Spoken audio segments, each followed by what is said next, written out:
Your dog is not pulling because it wants to annoy you. It pulls because it has learned one powerful rule. Pulling gets it closer to smells, dogs, people, and exciting places. To fix leash pulling, we must reverse that rule. A loose leash means the walk continues. A tight leash means the walk pauses. Staying near the owner earns rewards. Section 1. The Golden Rule. From today, your dog learns that the fastest way to move forward is not pulling harder, but keeping the leash loose. Consistency is everything. If pulling works sometimes, your dog will keep trying it, but if the same rule happens every time, the new walking habit becomes clear. Section 2. Right gear. Use a regular leash around 1.5 to 2 meters long.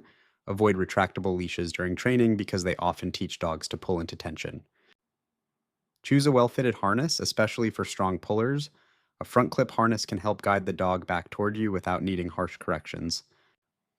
Keep small, soft treats in a waist pouch so you can reward quickly. Pick one short walking cue, like let's go, close, or follow. Hit type, avoid choke collars, prong collars, leash jerks, and yelling. Kind reward-based training teaches your dog what to do without creating pain, fear, or extra excitement. Section 3, check-in training. Start indoors or in a quiet yard. Stand still, hold the leash loosely, and wait for your dog to look at you by choice. The moment your dog looks at you, say yes and reward immediately. Timing matters because the dog needs to know exactly which behavior earned the treat. Repeat this many times until your dog learns. Looking at the owner makes good things happen. The simple check-in skill becomes the foundation for loose leash walking. Do not force attention. Let the dog discover that checking in is useful. Over time, random glances become a strong habit during real walks. Section 4, stop when tight. Start walking with your cue. When your dog walks near you with a loose leash, praise and reward that good position. If your dog moves too far ahead, catch it early. The moment the leash becomes tight, stop walking. Stay calm, stay quiet, and do not jerk the leash. When your dog turns back, steps closer, or makes the leash loose again, mark it, reward it, and continue walking. Loose leash restarts the walk. The rule is simple. Pulling pauses the adventure, while a loose leash turns the adventure back on. Your dog learns through the result of its own choice. At first, reward often. Even 3 or 5 loose leash steps are worth celebrating because you're building a brand new walking habit. Never drag the dog back to you. Just stop, wait, and reward the moment the leash softens. Calm repetition makes the rule easier to understand. If your dog wants to sniff a bush, that bush can become the reward. Pulling locks the reward. A loose leash unlocks it.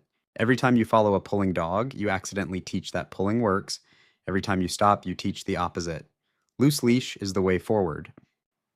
With enough practice, many dogs begin to adjust their speed by themselves.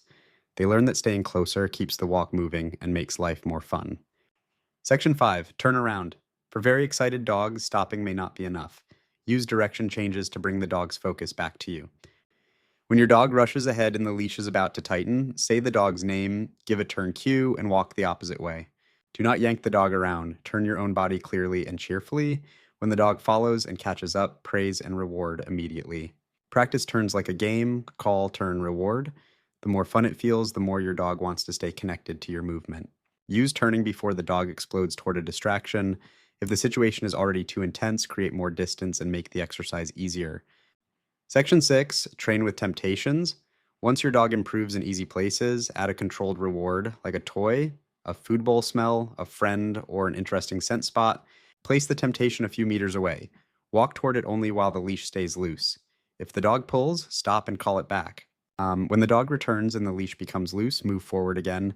The dog learns that calm walking, not pulling, is what opens access to the reward. If your dog reaches the temptation on a loose leash, let it sniff, play, or greet.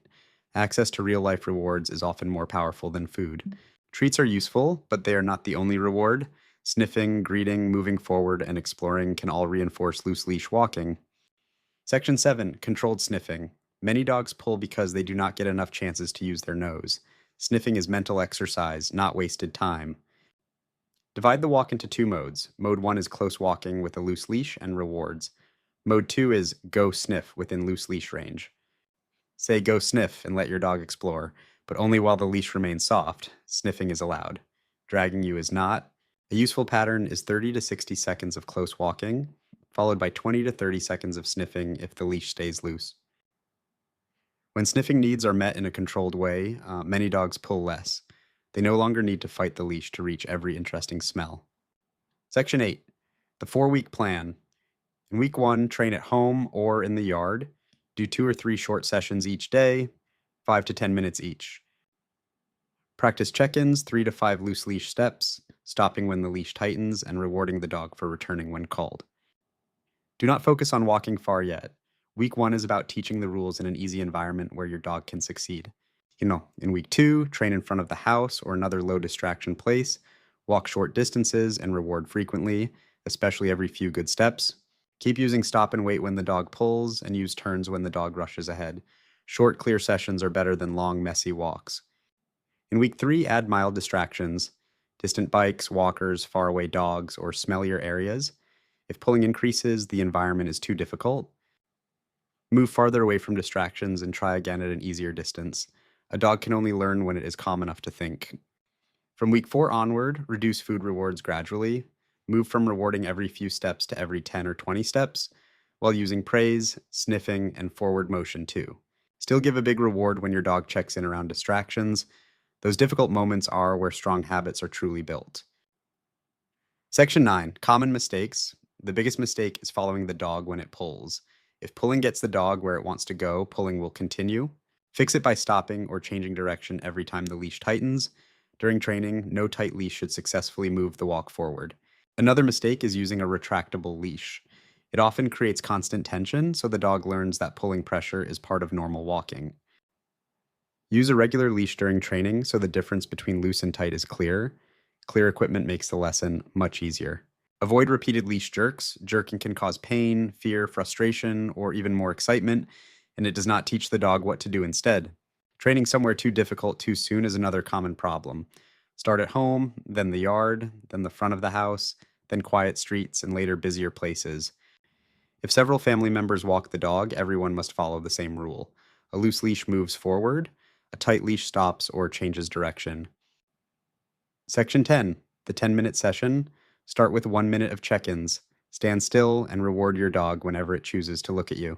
Next, spend 3 minutes walking in a quiet area. Reward loose leash steps often so the dog understands exactly which position you like. Then spend 2 minutes practicing stops. When the leash tightens, pause calmly. When it loosens, reward and restart the walk. Spend the next 2 minutes practicing turns. Call the dog, say your turn cue, change direction, and reward when the dog follows you. But use the final 2 minutes for controlled sniffing. Say, go sniff, and let the dog explore as long as the leash remains loose. And while the dog is still doing well, do not wait until it is tired, frustrated, or overstimulated. A short, successful session builds confidence. Section 11, when to get help. Contact a positive trainer if your dog pulls so strongly that you cannot control it safely or if it has made you fall. Also, get help if your dog lunges at cars, dogs, or people, or barks, growls, and reacts intensely on walks. Professional support is not failure, it makes training safer.